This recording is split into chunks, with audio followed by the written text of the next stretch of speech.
Welcome back. My name is David Hopper. I want to thank you for being here, watching these videos as we continue to talk about launching new ministries, launching new campuses, launching new churches. This is part of a series from A to Z in helping us launch the best way possible. We are on B, building your launch team. I love B. I get excited about B because you get to move from self and assessment with A to B, now moving out, building your team up. Now, we're not talking about the paid teams or the employees or something like that. We're actually talking about that first team that comes around you, the encouragers, the volunteers, those that believe in what you're doing. These are key as you begin to start whatever you're launching. As you are building your team, you want to be thinking about how you're duplicating yourself. In almost everything that I have launched, on day one, I had to do everything. It's my thing, right? I'm the one that's thinking about it. I'm the one that's wanting to launch this new thing.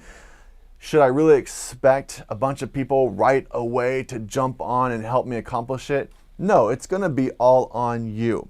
You have to make it happen. You have to do almost everything. But what shows whether I'm a good leader versus just an okay leader is if I'm still doing everything on day 31. See, everything I do, every month, I should be handing off things to those volunteers, to those first people who have joined me in this mission.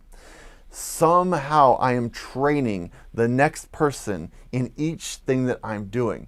I want to be able to train them so that they can get that area going without me. So you begin, you show it by doing it yourself. And then you train that person along with you as they're watching what you're doing. And as they're watching, you begin to empower them more and more to take this over and move it forward without you, so you can then take on the next 10 tasks. You will continue to add to your plate only if you're able to get things off your plate.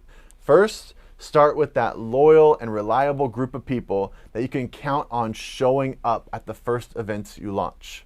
Second, begin duplicating yourself. Yes, you have to do everything on day one. That's what being the leader means. But immediately you start putting volunteers in those positions, you begin training them, showing them how to do it, and then empower them as they take over and they take it and they run and do things even beyond what you would have done. You keep empowering them to move forward so you can take on more and more parts of the ministry. Do the hard things. If you think about it, a housekeeper and a lawyer, they do the same thing in our world. They clean dirty problems. But one gets paid a lot more than the other. Why is that? Because the problems that they are cleaning are much harder to clean.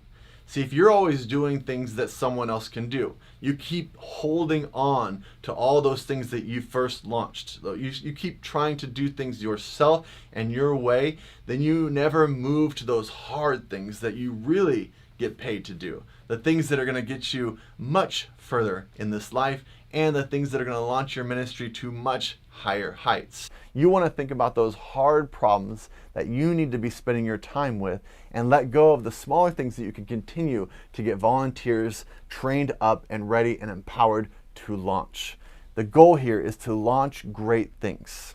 And the more you can hand off these challenging things and you start taking on the bigger challenges, then you're going to be much more successful. Choose to do the hard things. Now, having said that, point 4 here is you also need to do the little things, such as knowing everyone's name.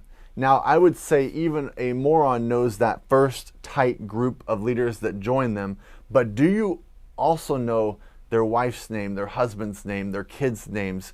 Be the type of leader that knows their kids' birthdays, knows your team inside and out. When you have that first location as you're launching something new, be the type of leader that picks up the trash when they see it out in the parking lot. Speak well of people, no matter what or how frustrating someone is. Never be caught in a compromising position by just being someone that never says or does something that could be compromising. Be kind. Greet everyone in the room. These are the little things. When you go the extra mile, when somebody visits, your organization or shows interest in what you're launching, you're the one that takes them on a tour and shows them each area of your building or your ministry or the concepts that you're actually trying to launch. Okay, so in this video, let's put this now into some practical things I want you to do as you move forward. First of all, begin to pray about this team. Pray about the exact team you want. Our minds have a GPS system within them. And what that means is when you start to tell God exactly what you want and you begin to describe it, and you could go down to like, I need a person that's going to help me with little kids who has the heart of gold and loves children. And it just, when you describe the person in detail, there's this GPS system that will go off in your head and you will see that person begin to show up in your life, and God will show you exactly the right person. It's kind of like when you want a car and you begin saying, I really want a Jeep, and I want a Jeep Wrangler that has 4 doors, and it's just this, and all of a sudden what you'll notice happening is you notice Jeeps with 4 doors everywhere you go, and you're like, how did all these Jeeps suddenly show up? Well, you flipped a switch in your head. This GPS system went off in your head, and now your eyes and mind are just seeing that particular thing everywhere. That's what happens when we begin telling God the exact type of leaders that we want to show up in our ministries. So begin with praying exactly for what you want. Second thing I want you to do as you think about this homework is take some little note cards and write out all the things you're currently doing, like 10 of them. And in these note cards, I want you to say, currently I am, and then describe one task. Maybe if you're launching a new ministry, you have a follow-up ministry in which you write thank you notes. So one of your jobs on this note card is writing thank you notes.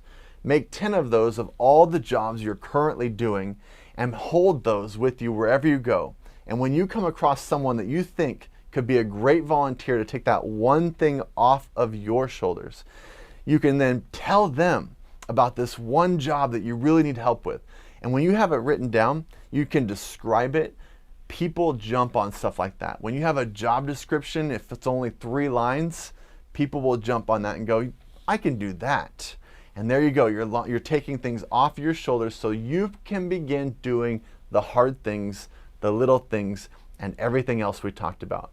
Those 2 things will help you build a team right now. I'm so excited about this one because we're get to move beyond ourselves and out and see who God begins to put in our life. So jump on these right away. Next time we'll be talking about C, crafting your vision. What is that vision that you're going to be launching as you launch this new ministry, this new church, this new campus, or whatever it is that you're launching?